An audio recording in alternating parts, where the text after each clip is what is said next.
हरे कृष्णा। वैशंपायन जी कहते हैं, जन्मेजय, तदंतर सात्वक वंश के महारथी वीर ययुथान सात्विकी विशाल चतुरणी सेना लेकर युधिष्ठिर के पास आए। उनके सैनिक बड़े पराक्रमी और वीर थे और भांति भांति के अस्त्र शस्त्र लिए थे, जिनसे वह सेना सुशोभित हो रही थी। सात्विकी की वह सेना मेघों के समान काली दिखाई देती थी।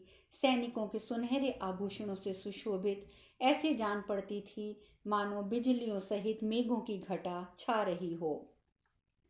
इस प्रकार महाबली चेदिराज दृष्टकेतु अपनी एक अक्षौणी सेना के साथ अमित तेजस्वी पांडवों के पास आए।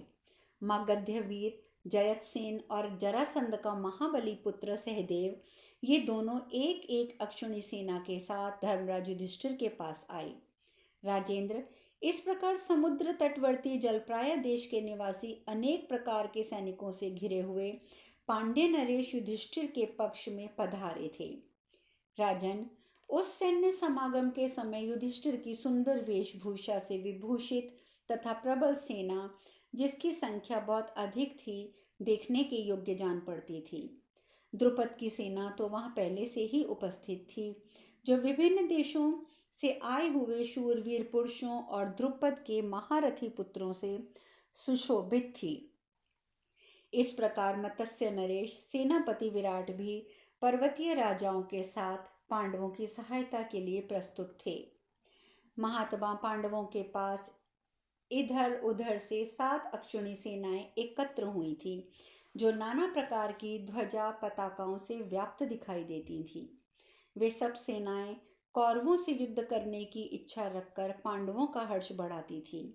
इसी प्रकार राजा भगदत्त ने दुर्योधन का हर्ष बढ़ाते हुए उसे एक अक्षौहिणी सेना प्रदान की।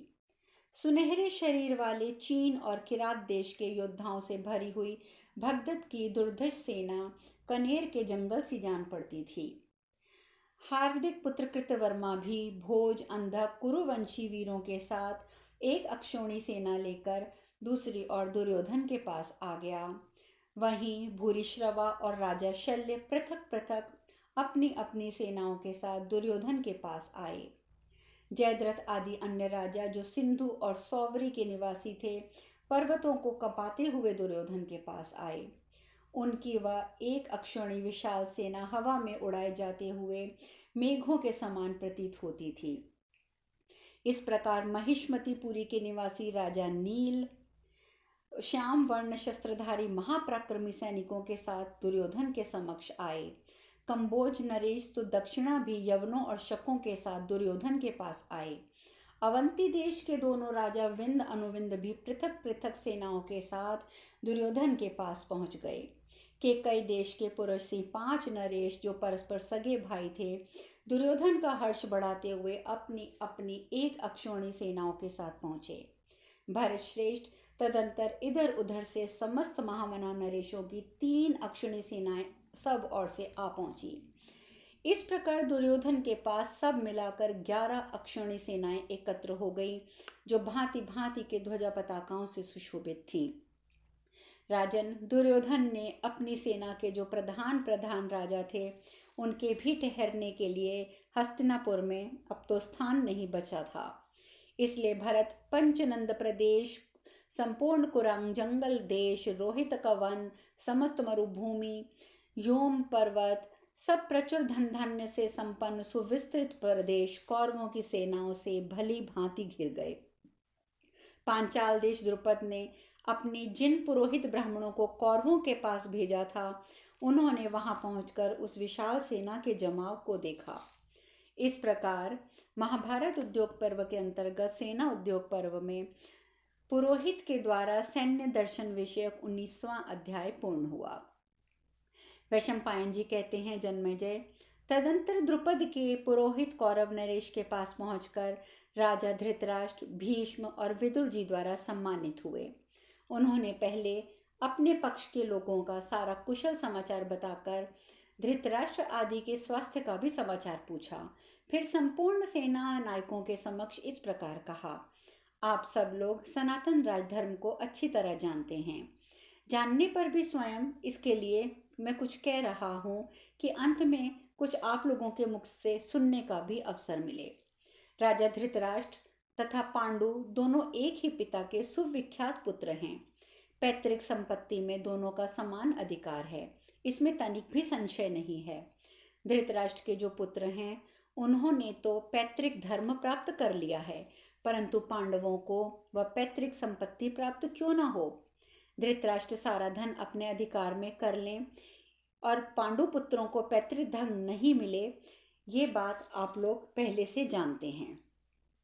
उसके बाद दुर्योधन आदि धृतराष्ट्र पुत्रों ने प्राणांतकारी उपायों द्वारा अनेक बार पांडवों को नष्ट करने का प्रयत्न भी किया है, परंतु इनकी आयु शेष थी, इसीलिए वे यमलोक ना पहुंच सके।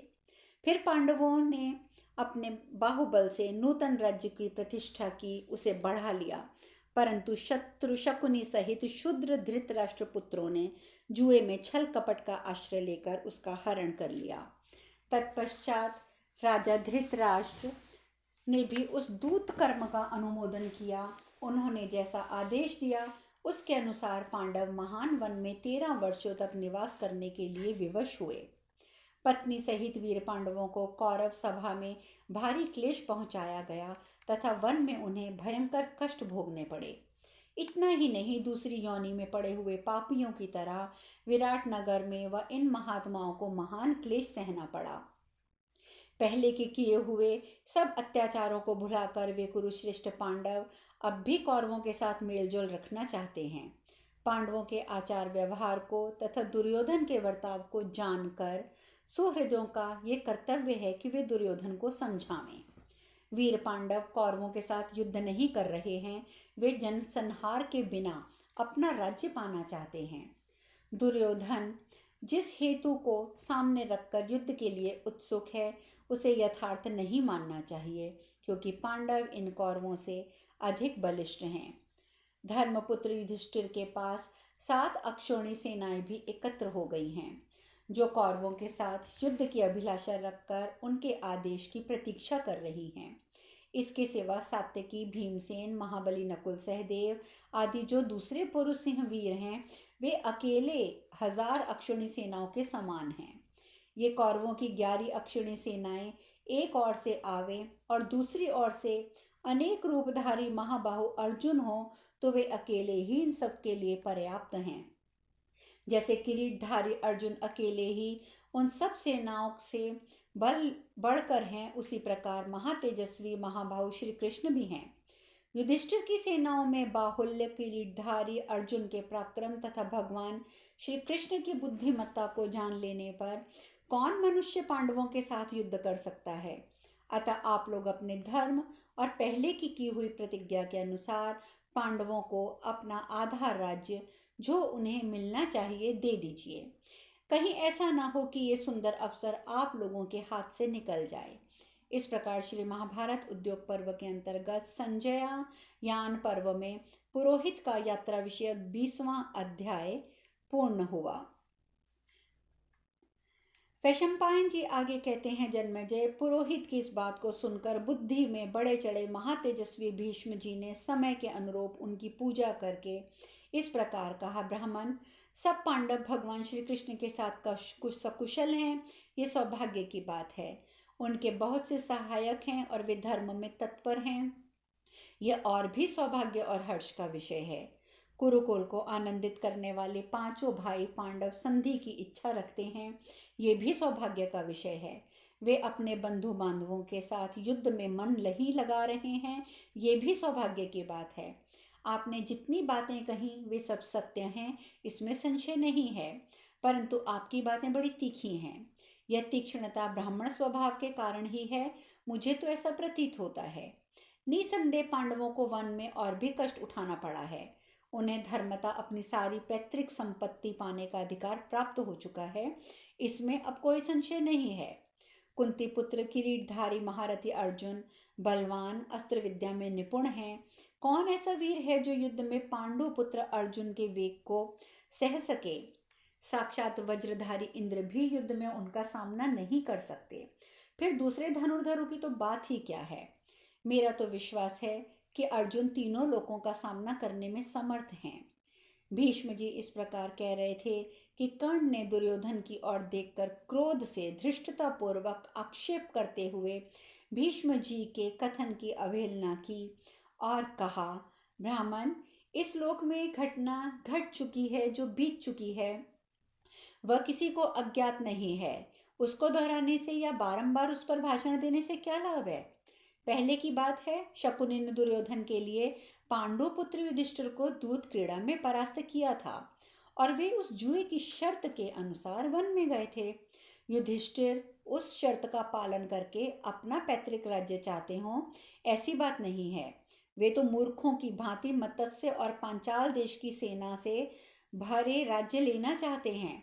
विद्वान दुर्योधन किसी के भय से अपने राज्य का आधा कौन कहे चौथाई भाग भी नहीं देंगे, परंतु धर्म अनुसार तो वे शत्रु को समूची पृथ्वी भी दे सकते हैं। यदि पांडव अपने बाप दादाओं का राज्य लेना चाहते हैं तो पूर्व प्रतिज्ञा के अनुसार उतने समय तक पुनः वन में निवास करें। तत्पश्चात वे दुर्योधन के आश्रय में निर्भय होकर रह सकते हैं। केवल मूर्खतावश वे अपनी बुद्धि को अधर्म परायण ना बनाएं। यदि समस्त पांडव धर्म को त्याग कर युद्ध ही करना चाहते हैं तो कुरुश्रेष्ठ वीरों से भिड़ने पर मेरी ये बात याद करेंगे। भीष्म जी बोले, राधानंदन, तू जो इस प्रकार बढ़ चढ़कर बातें बनाता है, इससे क्या होगा।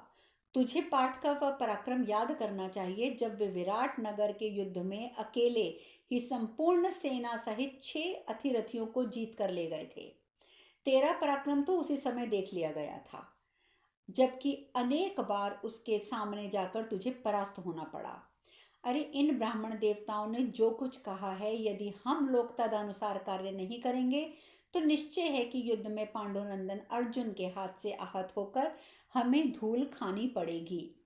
वैशंपायन जी कहते हैं, जन्मेजय, तदंतर धृतराष्ट्र ने कर्ण को डांटकर भीष्म जी का सम्मान किया और उन्हें राजी करके इस प्रकार कहा, शांतनु नंदन, भीष्म ने हमारे लिए हितकर बात कही है। इसमें पांडवों का और संपूर्ण जगत का हित है। ब्राह्मण, अब मैं कुछ सोच विचार कर पांडवों के पास संजय को भेजूंगा। आप पुनः पांडवों के पास ही पधारें, विलंब ना करें। तदंतर राजा धृतराष्ट्र ने उन ब्राह्मणों का सत्कार करके उन्हें पांडवों के पास वापस भेज दिया और संजय को बुलाकर कहा। इस प्रकार उद्योग पर्व के अंतर्गत संजय ज्ञान पर्व में पुरोहित की यात्रा विषयक 21वां अध्याय पूर्ण हुआ। धृतराष्ट्र बोले, संजय, लोग कहते हैं कि पांडव उपलव्य नामक स्थान से आ गए हैं। तुम वहां जाकर उनका समाचार जानो। अजात शत्रु युधिष्ठिर से आदरपूर्वक मिलकर कहना, सौभाग्य की बात है कि आप सनद होकर अपने योग्य स्थान पर आ पहुंचे हैं। संजय, सब पांडवों से कहना कि हम लोग सकुशल हैं। पांडव लोग मिथ्या से दूर रहने वाले परोपकारी और साधु पुरुष हैं। वे वनवास का कष्ट भोगने योग्य नहीं थे, तो भी उन्होंने वनवास का नियम पूरा कर लिया है। इतने पर भी हमारे ऊपर उनका क्रोध शीघ्र ही शांत हो गया है। संजय, मैंने कभी भी पांडवों में थोड़ी सी भी मिथ्यावृत्ति नहीं देखी है। पांडवों ने अपने पराक्रम से प्राप्त हुई सारी संपत्ति मेरे अधीन कर दी थी। मैंने सदा ढूंढते रहने पर भी कुंती पुत्रों का कोई दोष नहीं देखा जिससे कि मैं उनकी निंदा करूं। वे सदा धर्म और अर्थ के लिए ही कर्म करते हैं। कामनावश मानसिक प्रीति और स्त्री पुत्रादि प्रिय वस्तुओं में नहीं फंसते हैं। काम भोग में आसक्त होकर धर्म का परित्याग नहीं करते हैं। पांडव घास, शीत, भूख, प्यास, निद्रा, तंद्रा, क्रोध, हर्ष और प्रमाद को धैर्य और विवेकपूर्ण बुद्धि के द्वारा जीतकर धर्म और अर्थ के लिए प्रयत्नशील रहते हैं।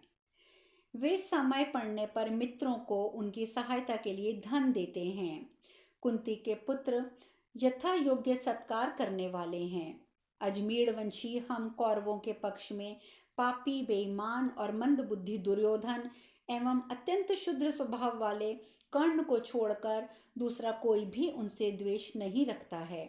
संजय, मेरा पुत्र दुर्योधन काल के अधीन हो गया है क्योंकि उसकी बुद्धि राग से दूषित है। वह मूर्ख, अत्यंत तेजस्वी महात्मा पांडवों के स्वतत्व को दबा लेने की चेष्टा कर रहा है। केवल दुर्योधन और कर्ण ही सुख और प्रियजनों से बिछड़े हुए महामना पांडवों को के लिए मन में क्रोध उत्पन्न करते हैं। दुर्योधन आरंभ में ही पराक्रम दिखाने वाला है, क्योंकि वह सुख में पलकर बड़ा हुआ है। वह इतना मूर्ख है कि पांडवों के जीते जी उनका भाग हर लेना सरल समझता है। इतना ही नहीं, वह इस कुकर्म को उत्तम कर्म भी मानने लगा है। अर्जुन, भगवान श्री कृष्ण, भीमसेन, सात्विकी, नकुल, सहदेव, संपूर्ण सृजयवंशी वीर जिनके पीछे चलते हैं, उन युधिष्ठिर को युद्ध से पहले ही उनका राज्य भाग देने में ही भलाई है। गांडीवधारी सव्यसाची अर्जुन रथ में बैठकर अकेले ही सारी पृथ्वी को जीत सकते हैं। इसी प्रकार विजयशील एवं दुर्घर्ष महात्मा श्री कृष्ण भी तीनों लोकों को जीतकर उनके अधिपति हो सकते हैं, जो समस्त लोकों के एकमात्र सर्वश्रेष्ठ वीर हैं, जो मेघ गर्जना के समान गंभीर शब्द करने वाले और टिड्डियों के दल की भांति तीव्र गति से चलने वाले बाण समूहों की वर्षा करते हैं। उन वीरवर अर्जुन के सामने कौन सा मनुष्य ठहर सकता है? गांडीव धनुष धारण करके एकमात्र रथ पर आरूढ़ होकर सव्यसाची अर्जुन ने केवल उत्तर दिशा पर विजय पाई थी, अपितु उत्तर कुरुक्षेत्र को भी जीत लिया था और उस सबकी धन संपत्ति जीत कर ले आए थे। उन्होंने द्रविड़ों को भी जीतकर अपनी सेना का अनुगामी बना लिया था। गांडीव धनुष धारण करने वाले पांडु पुत्र सव्यसाची अर्जुन वे ही हैं जिन्होंने खांडव वन में इंद्र सहित संपूर्ण देवताओं पर विजय पाई थी। गदाधारियों में इस भूतल पर भीमसेन के समान कोई दूसरा नहीं है। अस्त्र विद्याओं में जिन्हें अच्छी शिक्षा मिली है, जो वेगशाली हैं, ऐसे पांडवों से युद्ध करने के बारे में मेरा मूर्ख पुत्र ही सोच सकता है। माद्री नंदन नकुल सहदेव तो शुद्ध चित्त और बलवान हैं। अस्त्र संचालन में उनके हाथों में फुर्ती देखने योग्य है।